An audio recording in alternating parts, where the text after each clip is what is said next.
অনুব্রত মণ্ডলের সঙ্গে আপনার স্টেজ শেয়ারের একটা ছবি ভাইরাল হয়েছে এবং সেটা নিয়ে বিতর্ক তৈরি হয়েছে। কিসের বিতর্ক ম্যাডাম?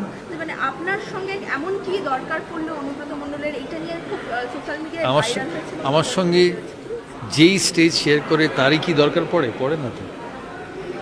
পাবলিক মানুষ আমি, উনিও পাবলিক মানুষ, আর কত পাবলিক মানুষ আছে। আমি গেছিলাম ডিস্ট্রিক্ট স্পোর্টস ফেডারেশনের ফাংশনে, তা স্টেজ শেয়ার করলে কি হয়েছে? আমি সব রকম মানুষের সাথেই স্টেজ শেয়ার করি। অ্যাকচুয়ালি অন্য লোকেরা তাদের পলিটিক্যাল হেট্রেডে আমাকে জড়িয়ে ফেলে। So I am not a political person. I can share the stays with anybody and I will. আমার কোনো নেওয়াও নেই, পাওয়াও নেই। দেয়ার ওয়াজ নো রিজন স্টেজে একসাথে। এখানে কত লোকের সাথে আমি আছি। I am a public person, so doesn't matter. District association তার পরের দিন একটা প্রেস কনফারেন্স করে বিষয়টা ক্লিয়ার করে দিয়ে প্রেস কনফারেন্স করার দরকারও ছিল না। আমি কত লোকের সঙ্গে মিশি।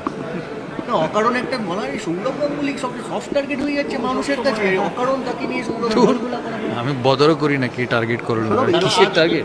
এরকম একটা ঘটনা, কোন ঘটনা? একটা ঘটনা, অন্য প্রশ্ন জিজ্ঞেস করো, কিছু না, এই প্রশ্নের উত্তর আমার কাছে নেই। ঘটনা এটাকে কি বলবো, এটা কি বাংলা সংস্কৃতি? আমার এইসব প্রশ্নের উত্তর নেই। তুমি হ্যাঁ খেলাধুলোর প্রশ্ন করলে আমি উত্তর দিতে পারি।